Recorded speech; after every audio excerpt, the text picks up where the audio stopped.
여러분 안녕하세요. 11월 2일 여의도 펀드매니저TV 토요일 아침 방송 한번 시작해 봅시다. 네, 금요일 날 미국 시장이 끝났는데 나름대로 좀 강세로 끝났습니다. 사람들에게 기대감을 좀 불어넣는, 다음 주에 기대감을 불어넣는 이러한 좋은 모습으로 끝이 났기 때문에 갑자기 방송을 좀 지난주부터 금요일 날 모습을 토요일 방송을 해드리는데, 저도 공부도 하고 아침에 일어나서 뭐 정리도 할 겸 해서 봤습니다. 결국 핵심은 내년의 유동성 완화, 이 기대감이 시장에 반영되기 시작했다, 이렇게 봐야 될 것 같아요. 특히 파웰 의장의 발언이 강성을 했는데, 이것을 이제는 거의 다 모든 것이 끝나가고 시장이 역으로 해석하는 그러한 자의적인 해석이 나타나는데, 결국은 내년엔 유동성을 완화시키면서 시장을 살릴 수밖에 없을 것이다. 선거라는 큰 산이 있기 때문에 자기 딸린 식구들도 책임을 져서 좀 안착을 시켜야죠. 자, 본인도. 그래서 계속 긴축을 해왔던 것들을 내년에 풀면서 선거에 더 임하고 경기를 살리는 쪽으로 전략을 바꾸는 대한 기대감. 이 기대감이 산타넬리의 기본적인 흐름이다. 그게 이제 지난주에 연방은행 부총재, 연방은행 연준 이사의 원론 이사의 발언 속에서도 분명하게 그 강성 매파가 반응을 바꾼 거죠. 항상 비둘기파가 매파로 바뀐다든지 매파가 비둘기파로 바꿀 때 시장의 변화가 있었던 케이스가 많기 때문에 우리는 그 발언 하나하나를 잘 체크를 해야 되는데, 이제 시장은 내년에 대한 유동성 완화 기대감이 녹여서 센타넬리 12월을 이끌 가능성이 높아 보인다. 그래서 12월 1일 날 미국 시장으로 봐서는 올 연말 내년 초까지는 주식을 팔 필요는 전혀 없어 보인다, 이렇게 결론을 내보면서 금일 시장 전망 및 투자 전략 시작해 보도록 하겠습니다. 구독, 좋아요 많이 눌러주십시오. 네, 금일 시장, 미국 시장 키포인트를 한번 봅시다. 파웰 의장 신중한 발언에도 내년 긴축 완화 기대감이 커졌다. 이게 핵심이죠. 1일 뉴욕 시간에 주요 주식가 일제히 상승했다. 제롬 파월 미국 연준 의장 연설 속에 시장이 내년 긴축 완화 기대감을 더 크게 반영하면서 이 같은 흐름이 나타났다. 이날 증시는 일제히 약세로 출발했지만 파월 의장의 발언 이후에 오히려 반등하면서 상승으로 마감을 했다. 뉴욕 증권거래소 따임 뉴욕 증시 3대 지수 중 우량주 중심의 다우지수 지수는 전일 대비 0.82, 그 다음에 S&P는 0.59 각각 상승하고 나스닥은 0.5% 상승을 하면서 강세로 끝났다. 러셀 지수는 전일 대비 2.9%나 뛰어오르면서 중소형주가 특히 강한 모습을 보였다. 이제 파웰이 애틀란타 스펠만이라는 대학에 가서 연설을 했는데 뭐라 그랬냐. 통화정책이 충분히 제한적이라는 결론을 내리는 것이 시기상조다. 여기까지 이제 강성 발언을 했죠. 다만, 네버네스 이런 단어들이 중요하죠. 파월 의장은 통화정책이 제한적 영역에 깊이 진입했다. 와, 이 부분이 핵심이죠. 이 한 줄라고 밝혔으며, 금리 인상 이후 경기가 둔화할 것으로 전망해 시장이 금리에 대한 기대감을 오히려 키웠다.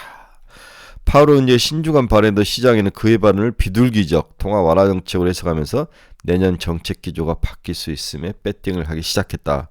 이렇게 봐야 될 것 같아요. 다만 파월 의장은 통화정책이 제한적 영역에 깊이 진입했다. 이 발언을 아주 시장은 긍정적으로 해석했습니다. 미국 시장의 여러 리포트나 기사를 보면 시장 참가자들은 파월을 믿지 않는다. 아마도 투자자들은 파월 의장이 비둘기파가 되기 직전이고 다음 연준 회의에서는 그러한 분위기를 반영할 것이라는 기대감으로 그의 연설을 떨쳐버렸던 것 같다. 매파적인 분위기를. 향후 2주간 경제지표가 시장의 변동성을 키울 수 있다.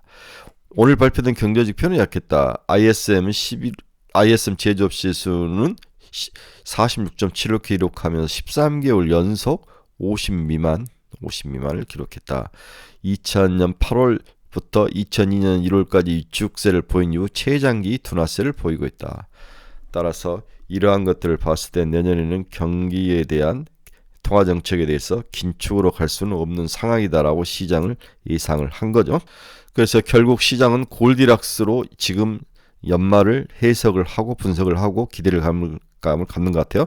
지수가 뛰는 것은 첫째 인플레이션이 저감되고 있어서이고, 연준이 한 발 물러나고 있는 것처럼 보이기 시작했고, 마지막으로 경제가 아주 점진적으로 냉각되고 있다. 이 세 가지가 합쳐서 골디락스를 이루고 있는 것이 보이며, 이것에 대해서 미국 시장의 월가가 배팅을 하기 시작했다는 거죠. 우리나라도 이러한 기운이 전해질 것 같은 생각이 듭니다. 이것은 너무 뜨겁지도 차갑지 않는 골디락스와 같다. 시장이 이러한 환경을 긍정적으로 수용하기 시작했다. 이렇게 금요일 미국 시장, 토요일 아침에 끝난 미국 시장의 상승을 봐야 될 것 같습니다. 자, 오늘 아침에 끝난 미국 주식 금융시장에서 가장 큰 건 또 금리가 폭락을 했습니다. 2년짜리가 4.55까지 빠졌죠. 어제 4.7 정도 했는데 16bp나 하락을 했습니다. 10년짜리도 4.2를 기록하고 14bp, 20년짜리 13bp, 30년짜리 12bp. 이제 10년짜리가 마이백 4.2를 깨고 4%에 근접하는 초강세, 금리 하락의 트렌드가 결국은 성장주와 그리고 내년에 대한 기대감을 넓힐 것이다. 이렇게 시장은 긍정적으로 반응을 했다는 거죠. 이러한 골디락스 분위기 속에서 달러도 약세로 다시 돌아섰습니다. 103.150. 곧 있으면 또 다시 102까지 올 건데 얼마 전에 102까지 왔다가 다시 올라갔는데 다시 약세로 돌아서는 모습이 나타났습니다. WTI는 2.04%나 하락하면 74달러까지 다시 내려오는 약세의 모습을 보였죠. 이러다가 WTI 70달러를 깬다면 우리가 고민했던 인플레이션의 문제는 거의 다 사라질 가능성이 높아 보이는 거죠. 테슬라는 0.52% 하락하며 238달러에 마감을 했습니다. 엔비디아는 거의 변함없어 467.65달러. 애플은 0.68% 상승으로 끝났습니다. 일라인일리는 1.2% 하락하며 끝이 났습니다. 전체적으로 필라델피아 반도체 지수는 많이 오르지는 않았지만 0.5에서 1% 사이에 오르면서 어제 빠졌던 것을 돌려놓는 그 정도의 수준에서 마감을 했다고 볼 수 있습니다. 마이크론 테크놀로지는 0.25% 하락하며 75.93달러에 마감을 했습니다. 자, 우리는 이제 다음 주 투자 전략이 참 중요하죠.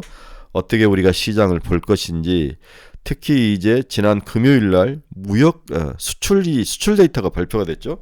11월 수출 데이터가 발표가 됐는데 긍정적이었다는 거죠. 그 핵심의 반도체의 반등이 가장 키 포인트로 등장을 했습니다. 이제는 확실하게 내가 대장이다라고 얼굴을 들이민 거죠. 그 속살들을 한번 살펴보도록 하겠습니다.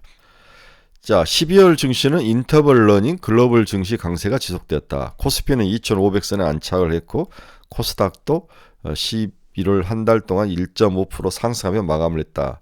시장 변동성 지표 빅스는 12.9%로 안정을 찾는 모습이 나타났다. 그 배경에는 여전히 금융여건 완화, 긴축 완화가 대한 기대감이 시장의 모든 것들을 지배를 하고 있다고 봐야 될 것 같아요. 대표적으로 메파 연준위원 크리스토퍼 윌러가 이야기를 했죠. 메파가 얼굴을 비둘기로 바꾸는 모습, 그다음 PC 물가지수도 하락하는 모습, 이러한 것들이 디스인플레이션 인플레이션 신호와 엮이면서 시장이 내년에 대해서 긴축이 끝나고 이제는 경제를 살리기 위한, 선거에서 이기기 위한 경제를 살리기 위한 전략들이 나올 것이다. 이렇게 예상을 하고 있습니다. 우리나라 수출액 지표도 개선세가 2달 연속 이어졌죠. 우리 수출 한번 봅시다. 자, 반도체 수출이 이제 마지막 하령 정점을 했다는 거죠. 16개월 만에 전년 대비 플러스로 전환해서 11월 수출 증감률은 전년 동을 YOY로 7.8%, 수입은 마이너스 11.6% 이렇게 보이면서 수입은 감소하고 수출이 증가하면서 올랐다는 거죠. 그 내용을 까봤더니 반도체, 석유화학, 바이오헬스, 2차 전지 등 이러한 쪽에서 수출이 개선된 반면 에너지 가격 하락에 힘입어 수입 가격이 감소한 것이 한국 수출 증가의 큰 원인이었다. 이에 무역 수지는 6개월 연속 흑자를 이어갔는데 그 규모 역시 38억 달러로 26개월 만에 최대치를 기록했다. 주요 시장 및 품목별로를 봐도 대변수의 완만한 회복을 충분히 확인할 수 있었다. 우선 6대 우리나라 주요 수출 시장 미국이 YY로 24.7% 증가했고 아세안이 8.7%, 나머지 4개 지역이 전년비 대비 플러스 증가율을 보였다. 중국 향 수출은 0.2% 감소했지만 금액으로는 113.6억 달러를 기록해 미국 109억 달러와 함께 올해 수출 중 최대치를 나타낸다. 여전히 중국은 살짝 빠지고 미국이 올라오는데 생각만큼 중국이 그렇게까지 빠지지 않았다는 게 핵심을 둬야 될 것 같아요. 이렇게 중국과 미국의 양대의 큰 산을 놔두고 중국을 저렇게 무시하면서 전략을 세우지 않는 이 정부는 정말 문제가 있어 보여요. 네, 64초인가 60초의 대화로는 이 문제를 풀 수 없습니다. 보십시오. 미국은 지속적으로 겉으로는 싸움을 하고 있는 속으로는 재무부 장관도 보내죠, 상무부 장관도 보내죠. 대화를 계속 하지 않습니까? 그런데 우리도 좀 대화를 해야 될 것 같아요. 미국의 편에 서는 것은 뭐 나쁘다 좋다로 판단할 수 없지만 그 나머지 분야에 대해서 중국과 러시아에 대해서 대화를 해야 될 상황은 있어야 필요한 것 같아요. 또한 품목별 수출을 뜯어보면 마지막 한 발 남았던 기대를 가졌던 아픈 손가락이었던 반도체가 드디어 전년비 YY로 플러스로 전환했다는 점이 가장 큰 특징이다. 반도체 수출액은 95.2억 달러로 12.9%로 YOY로 증가를 했다. 양의 증가율은 작년 7월 이후 1년 4개월 만에 나타난 쾌거이다. 이렇게 이해를 하셔야 될 것 같아요. 이제 여러분들이 좋아하는 그래프를 보면은 끝이 이렇게 튕겨서 올라오죠. 네, 올라오고 반도체 수출에서도 빨간 게 D램, 메모리 이런 쪽에서 좀 플러스로 11월 메모리 반도체 수출이 YY로 36.5%나 상승하는 그러한 모습, 이러한 모습이 효자 노릇을 한 거죠. 11월 주요 품목별 수출 동향을 봐도 반도체, 네, 자동차, 일반기계, 석유화학 이런 식으로 돼 있습니다. 반도체가 효자 역할을 하고 있습니다. 주요 지역별 수출 동향을 봐도 중국은 살짝 0.1% 빠졌고 미국이 24.7%나 올라오죠. 아세안이 8.7%, EU가 3.7% 이런 식으로 올라오고 있습니다. 중국과 미국이 쌍두마차가 한국 수출의 견인이다 이렇게 봐야 될 것 같아요. 따라서 중국과 미국향 수출의 금액 대비는 올해 최고 수준을 기록한 하루에 11월이었다. 반도체 수출은 전년 대비 증가율과 일평균 금액도 올라오고 있는 모습이죠. 수출 증가율, 반도체 일평균 수출액은 살짝 빠졌네요. 일평균 수출액은 살짝 빠졌지만 증가율은 올라오고 있다. 이렇게 봐야 될 것 같습니다. D램 가격도 이게 D램 가격은 확실히 꼬리를 틀고 올라오죠. 낸드도 가장 그 속을 썩였던 낸드도 레거시 클라우드 컴퓨터의 클라우드 서비스에 이게 좀 주춤을 하면 투자가 주춤을 하면서 좀 어려움이 있었는데 낸드도 가격이 살짝 올라오는 재우 조정이 거의 마무리가 된 것 같아요. 반도체 수출 비중 내 메모리 반도체 대 시스템 반도체 비중, 네, 이게 이제 연두색이 메모리 반도체죠. 약 40, 50% 정도이고 나머지 50에서 100이 시스템 반도체 우쪽, 네, 약 한 20%, 네, 40, 한 10%. 보면은 메모리 반도체가 거의 한 50% 정도, 비메모리가 나머지 한 15%, 20% 나머지를 이렇게 채우고 있지 않나 그런 생각을 해봅니다. 자, 한은은 내년에는 어떻게 볼까? 내년 상반기에는 YY로 8.3? 네, 이게 이제 8월 전망이고 이게 11월 전망이야. 내년은 9.4% 증가할 것 같다. 하반기에 9.3, 연간으로도 9.3, 네, 이렇게 증가할 가능성이 높아 보인다. 내년 수출도 그렇게 나쁠 것 같지는 않죠. 운 좋으면은 두 자릿수 증가율도 충분히 기대를 해볼 수 있는 그러한 수출 트렌드다 이렇게 볼 수 있습니다. 결국 수출이 우리나라의 바닥을 2,500 바닥을 좀 견고하게 지키는 거죠. 그래서 여기에 뭔가 하나의 모멘텀, 이 모멘텀이 필요한데 그 모멘텀이 무엇이냐? 그렇죠? 이 모멘텀 AI, 자율주행, 전장일 수도 있고 뭐일 수도 있고 반도체일 수도 있고 HBM일 수도 있고 이 마지막 이 하나의 이 정점, 글로벌적으로 전쟁이 끝난다든지 중국과의 화해가 좀 미국 중국 간의 화해가 일어난다든지 뭔가 모멘텀이 하나 필요하죠. 특히 우리나라에게 2,500의 이 박스권을 뚫고 나갈 그 모멘텀이 내년에 일어날 수 있느냐 없느냐를 봐야 되는데 금리 인하에 대한 기대감은 시장을 살릴 수 있는 모멘텀이지만 박스권을 뚫고 올라갈 수 있는 그 정도의 모멘텀 아니라는 거죠. 네. 그래서 실질적이고 구체적인 한국의 미래를 먹여 살릴 그 모멘텀을 찾는 게 우리의 숙제지 않나 그런 생각을 해봅니다. 자, 이번에 이제 우리의 수출 데이터 발표를 통해 얻을 수 있는 것은 AI 대중화와 IT 기기 수요 회복으로 시스템 반도체에서 메모리 반도체로 수출 수혜 영역이 확대되고 있다. 메모리가 그동안 좀 고통을 받았는데 이제 메모리 반도체가 일을 해주고 있는 거죠. 가격이 올라오고 물량이 줄면서 P는 늘고 Q는 이제 주는데 이제 P가 올라가면 Q를 늘리겠죠. 이번 반도체 수출은 메모리 반도체가 견인을 했다. 12월은 플러스 0.9, 11월은 36.5%나 상승한 거죠. YOY로. 11월 D램 고정 가격은 1.55달러로 9월 저점 1.3달러 이후 2개월 연속 반등을 했다. 1.3에서 1.55니까 절대적으로 올라가진 거 아니지만은 가격적인 측면에서는 거의 10% 넘게 상승을 한 거죠.